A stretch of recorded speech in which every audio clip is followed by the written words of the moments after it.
Hello friends, ગામઠી કિચનમાં તમારું હાર્દિક સ્વાગત છે। આજે આપણે બનાવીશું આંબા મોરી અને લીલી હળદરને કેવી રીતે આથવી તે આપણે જોશું। ઘણી વખત શું થાય ફ્રેન્ડ્સ કે લાંબો ટાઈમ સુધી આપણી હળદર સારી નથી રહેતી, ઉપર ફૂગ થઈ જાય છે।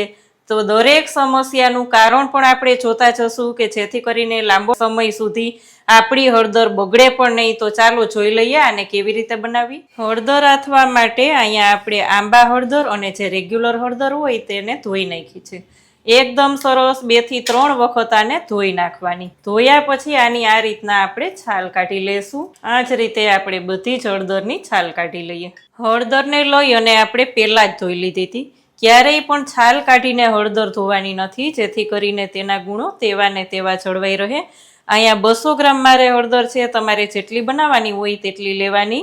આ રીતના તમે રાઉન્ડ શેપ પણ કરી શકો છો, પણ અહીંયા આપણે કરવાના છીએ ચીરી, એટલે લાંબી લાંબી ચીરીમાં કટ કરીશું। આ જે મોટો ભાગ હોય તેના 2 ભાગ કરી દેવાના અને અહીંયા એકદમ પતલી પતલી લાંબી લાંબી ચીરી કરી દેવાની। આ જ રીતે આપણે લાંબી લાંબી ચીરીમાં બધું જ કટ કરી લેશું। બધી જ હળદર આપણે લાંબી ચીરીમાં કટ કરી લીધી છે, તમે જોઈ શકો છો ફ્રેન્ડ્સ। તેમાં જ આપણે 2 ટેબલ સ્પૂન નમક લઈ લેશું। નમકનું પ્રમાણ વધારે રાખવાનું છે, જેથી કરીને પ્રિઝર્વેટિવનું કામ કરશે અને લાંબા સમય સુધી આપણી હળદર ખરાબ નહીં થાય। હળદરમાં જ આપણે હળદર પણ એડ કરીશું। હળદર પાવડર આપણે 1/2 ટીસ્પૂન લઈ લેશું, જેથી કરીને એકદમ સરસ કલર આવશે। આને બધું મિક્સ કરી અને 1 કલાક સુધી આપણે સતત થોડી થોડી વારે ચલાવશું અને ઢાંકણ ઢાંકીને રાખી દેશું। એકદમ બધું જ મિક્સ થઈ જાય એટલે આપણે ઢાંકી અને રાખી દેશું અને થોડી થોડી વારે ચલાવતા રહેશું। 1 કલાક પછી આપણે જોશું તો અહીં તમે જોઈ શકો છો ફ્રેન્ડ્સ, એકદમ આપણું નમકનું પાણી થઈ ગયું છે। નમક વધારે લેવાથી પાણી પણ વધારે નીકળ્યું છે, અહીં તમે જોઈ શકો છો। આ જ પાણીથી આપણી હળદર બગડશે નહીં, ક્યારેય પણ ફૂગ નહીં થાય।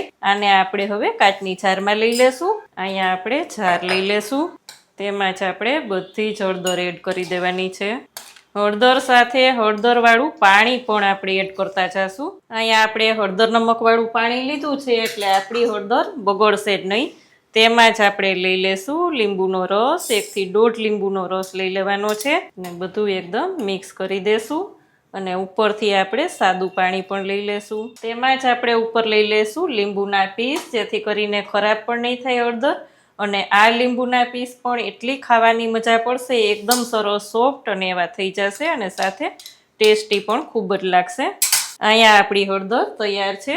હળદર ખલાસ નહીં થાય ત્યાં સુધી આપણી હળદર ખરાબ નહીં થાય। તો ફ્રેન્ડ્સ, અહીંયા આપણી હળદર આથવાની રીત તૈયાર છે। તમે કઈ રીતે હળદર બનાવો છો, મસાલા હળદર બનાવો છો કે આ જ રીતે હળદર બનાવો છો તે કમેન્ટ કરીને ચોક્કસ કહેજો। કેવી લાગી આજની રેસીપી? જો સારી લાગે તો વિડીયોને લાઇક કરજો, શેર કરજો। હજી સુધી ચેનલમાં નવા હોય તો સબસ્ક્રાઈબ કરીને બેલ આઇકોન પ્રેસ કરજો। આવજો ફ્રેન્ડ।